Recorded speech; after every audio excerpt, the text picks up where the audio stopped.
فرمائیں فرمائیں فرمائیں. سوال یہ ہے اگر آپ فروعیات میں ابو حنیفہ رحمۃ اللہ علیہ، نعمان بن ثابت رحمۃ اللہ کے قائل ہے جی تو عقائد میں کس کے قائل ہیں؟ جی جی بیٹھ جائیں. وہ سنیں بھائی، اب سنیں دھیان سے سنیں. ہم کہتے ہیں اجتہادی مسائل میں غیر مجتہد پر مجتہد کی تقلید واجب ہے. کس پر تقلید واجب ہے؟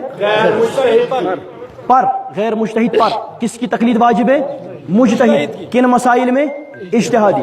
اجتہادی مسائل کن مسائل کو کہا جاتا ہے؟ جن مسائل میں اللہ رسول سے صراحتاً فیصلہ موجود نہ ہو، نہ ان پر اجماع ہوا ہو، ان کو کیا کہا جاتا ہے؟ اجتہادی مسائل.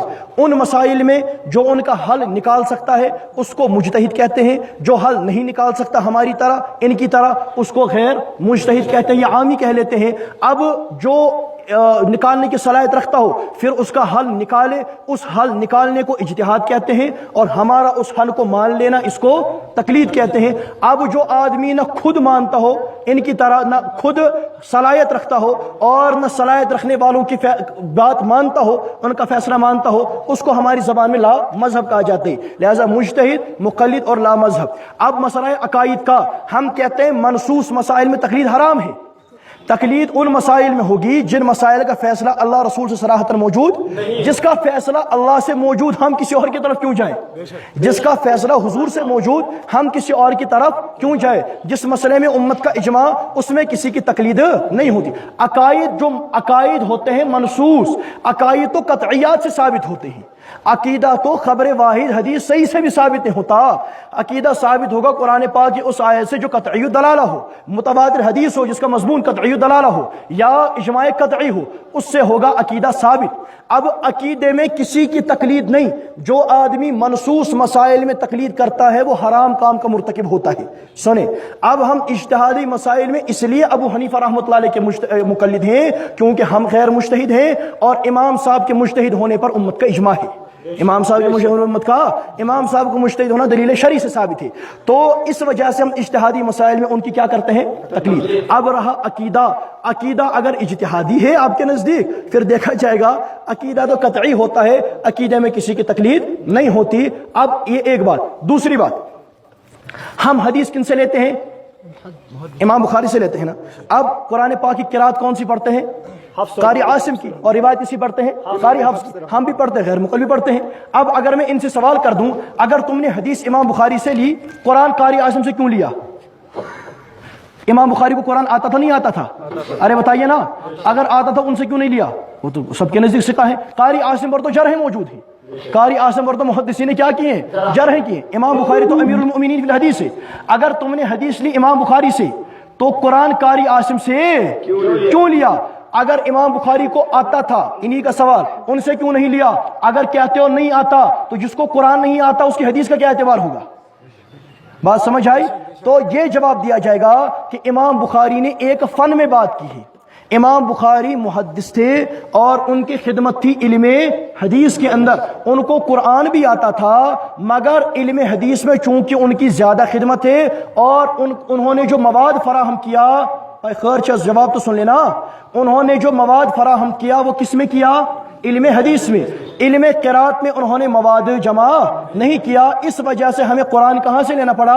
قاری عاصم سے. اور حدیث کہاں سے لیتے ہیں؟ امام بخاری سے. اسی طریقے سے امام ابو حنیفہ رحمۃ اللہ تعالی علیہ کی محنت کا اصل مرکز یہ فقہ تھی. کیا تھی؟ فقہ. انہوں نے فقہ پر محنت کی اور فقہ کو مدون کروایا، ہمارے سامنے رکھا تو ہم وہ لیتے ہیں. جہاں تک عقائد کی بات ہے، امام صاحب کی کتاب الفقہ الاکبر، چھوٹا سا کتاب چاہے امام صاحب کا ہے، اس پر ہمارا ایمان ہے.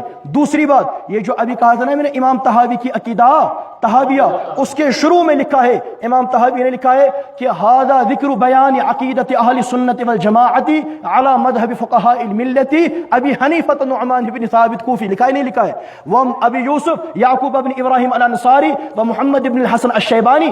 یہ وہ عقیدے ہیں جو عقیدے اہل سنت والجماعت کے ہیں، امام ابو حنیفہ کے ہیں، امام ابو یوسف کے ہیں، امام محمد کے ہیں. اور وہ عقیدے کہاں جمع کیے گئے ہیں؟ عقیدہ طحاویہ میں. اور ہم عقیدہ طحاویہ پر دستخط کرتے ہیں.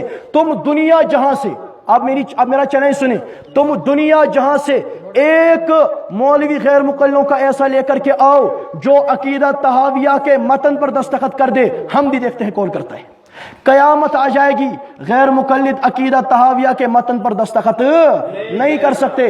ہمارا عقیدہ وہی ہے جو امام ابو حنیفہ کا ہے, ہمارا عقیدہ وہی ہے جو امام ابو یوسف کا ہے, جو امام محمد کا ہے, جو امام طحاوی کا ہے, متکلمین اہل سنت والجماعت کا ہے. ہاں قطعیات میں کسی کی تقلید نہیں ہوتی, البتہ عقیدے کی تفصیل. دیکھیے جب امام صاحب اس دنیا سے تشریف لے گئے, آگے ابو منصور ماتریدی اور ابو الحسن اشعری یہ علماء آئے. اس زمانے میں جو گمراہ فرقے تھے, کیا تھے؟ ان کی طرح جو گمراہ فرقے تھے, انہوں نے بعضی باتوں کے اندر ملاوٹ کر دی تھی اور عقائد کے اندر گڑبڑ کرتے تھے. ان کی گڑبڑ کے مقابلے میں ابو الحسن اشعری یا ان سے ابو منصور ماتریدی, انہوں نے جو تفصیل لکھی, کیا لکھی؟ تفصیل. کن کے رد میں؟ قدریہ اور معتزلہ اور دیگر جبریہ اور جو بھی تھے, ان کے مقابلے میں جو انہوں نے مسلک اہل سنت والجماعت کی تفصیل لکھی. کس نے؟ ابو منصور نے, ماتریدی, ابو الحسن اشعری نے. تو معتزلہ اور ان گمراہ فرقوں کے مقابلے میں ہم ان کی تشریح کو مانتے ہیں.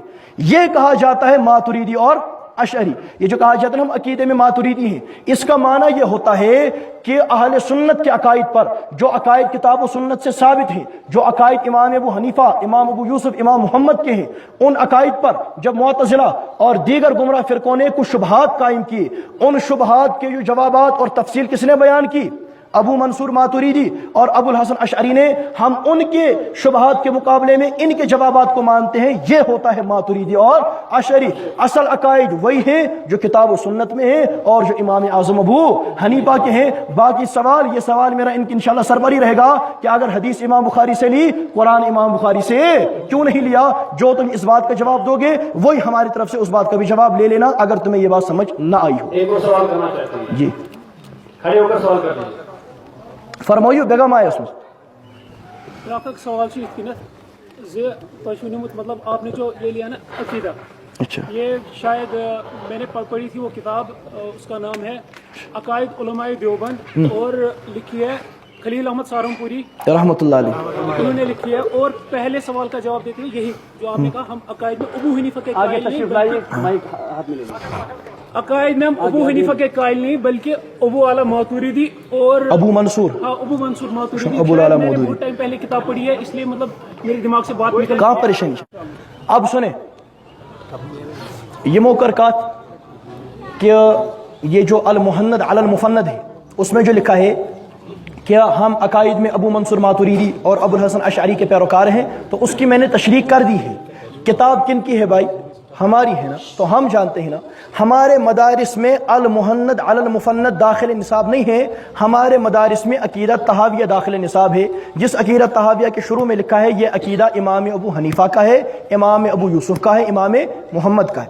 اور ابو منصور ماتریدی, ابو الحسن اشعری, میں نے اس کی وضاحت کر دی کہ ان گمراہ فرقوں کے مقابلے میں انہوں نے جو مسلک اہل سنت والجماعت, عقائد اہل سنت والجماعت کی تشریح کی, ہم اس تشریح کو مانتے ہیں. ان گمراہ فرقوں کے مقابلے میں اسی کو کہا جاتا ہے ماتریدی اور اشعری. یہ اتنی سی بات ہے, اس کی وضاحت ہوگی. چلیے آگے. عقائد وہی ہیں جو کتاب و سنت میں ہیں, عقائد وہی ہیں جو متکلمین اہل سنت کے ہیں.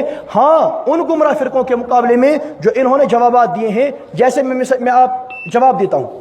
آج کوئی غیر مقلد نیا عقیدہ بیان کر دے, ٹھیک ہے نا جی, یا آج اس امت کے اندر کوئی نئی بحث چھڑ جائے مثال کے طور پر, اور ہم یا ہمارے اکابر علماء اہل سنت اس کا جواب دیں, ٹھیک ہے نا.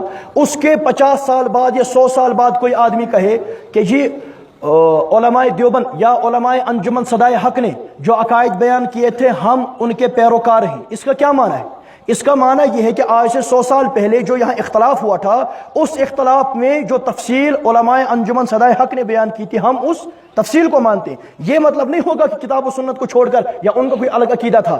یہ جو کہا جاتا ہے ابو منصور ماتریدی, ابو الحسن اشعری, گمراہ فرقوں کے مقابلے میں جو تفصیل بیان کی گئی تھی عقائد اہل سنت کی, اس تفصیل کے ہم قائل ہیں.